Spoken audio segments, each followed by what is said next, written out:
Hi guys, this is the Ryan Shtuka case. Doing it for third time. My phone died. I just wanted to give you a little bit of what I was seeing.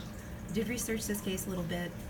I do research all of my cases just a little bit to, kind of get a glean on what we're working with. Anyway, the first thing that I'm seeing is that there is somebody involved here who Ryan had I wouldn't even say altercation with in the past. I would say that he knew this person. He had a run-in with them on the mountain where he worked, and it was something extremely minimal. It was something like, oh, hey, sorry I cut you off, or, oh, that guy is a jerk, he cut me off, type of thing.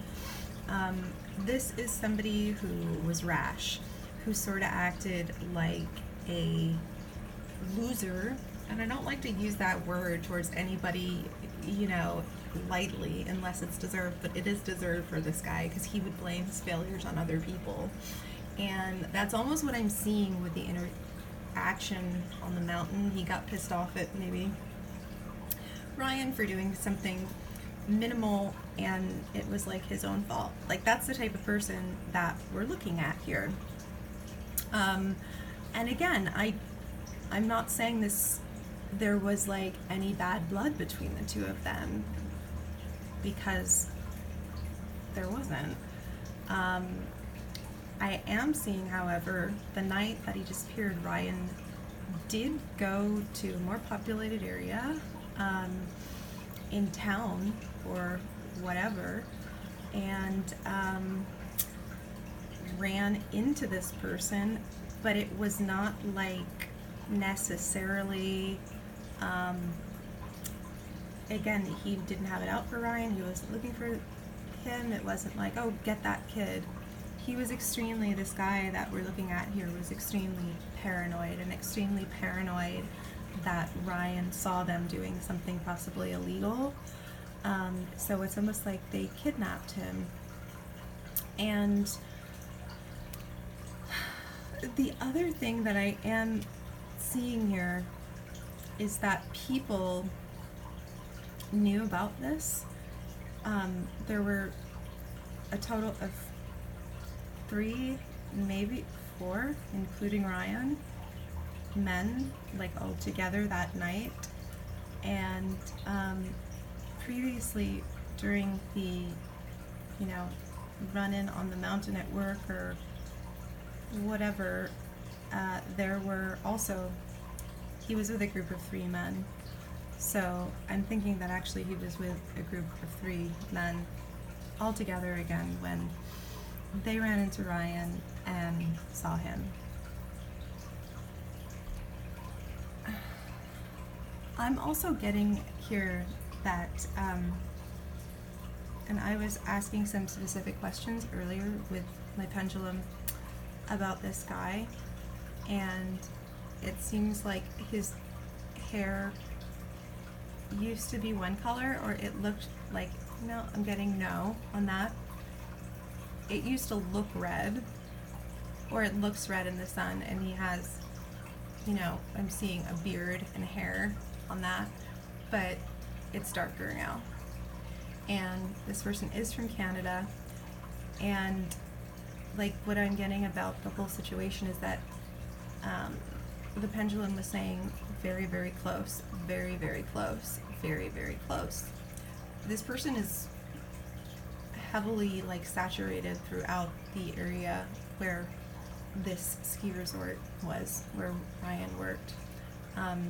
He is possibly even could be a disgruntled employee or something, or could have had dealings with the ski resort in the past.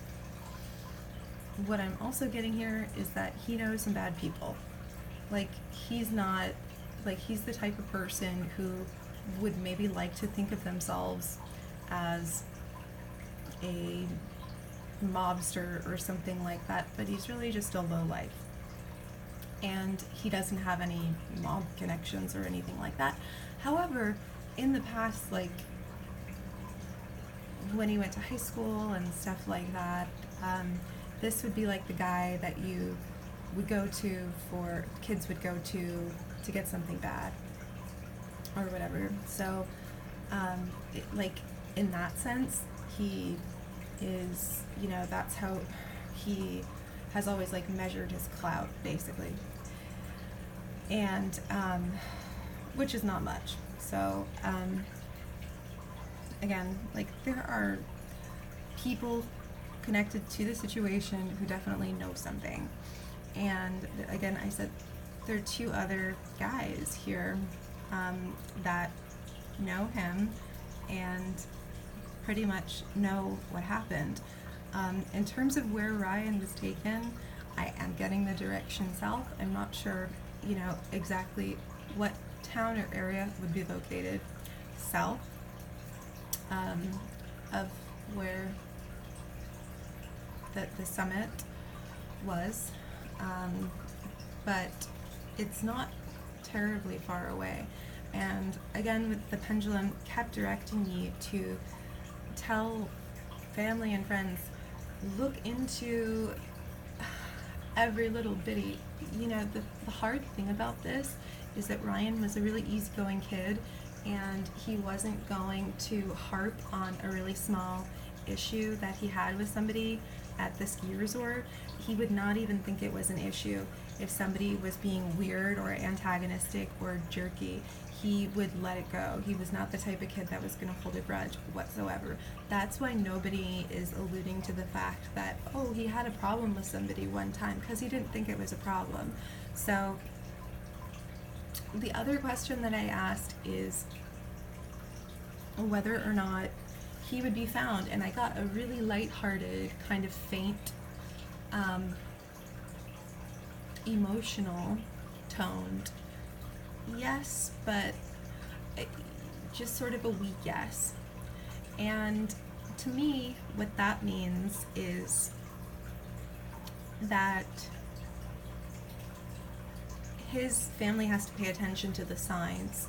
And I also think I'm getting like a total of 2 years and 8 months since his time of disappearance. So there's another 8 months, give or take, left to go. It looks like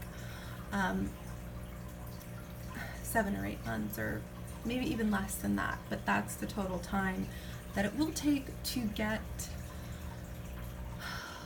more answers and evidence connected to this case that will be as commensurate as possible as bringing him home physically, not spiritually, but physically, okay?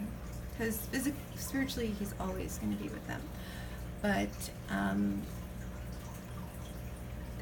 so there's more time needed, and what I am getting is that there will be more piecemeal evidence that comes up that will have to be somewhat commensurate with physically bringing all of him back.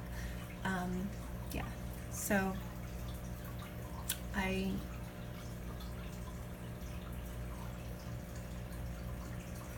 don't know if I have anything else to say.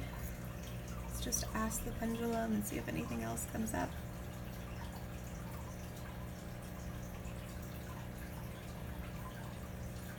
Whoever this person is, they're going to, you know, still, they're not totally out of that area, and they are still going to come up on the radar of,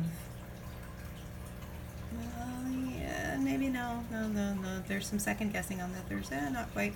They're not going to come up on the radar of police or anything like that unless somebody does something about it. Okay, unless somebody does something about it, the person that did this is not going to come up on the radar of authorities whatsoever.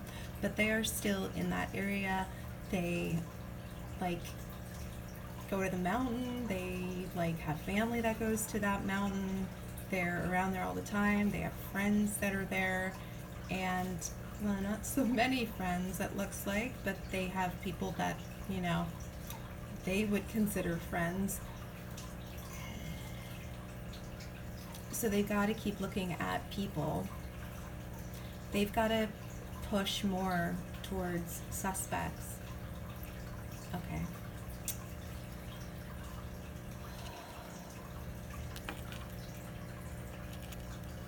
I will look into this case again if you guys request that I do. Please let me know, and please let me know if you have any specific questions. Thanks so much for watching today. Lots of blessings to everyone. Bye-bye.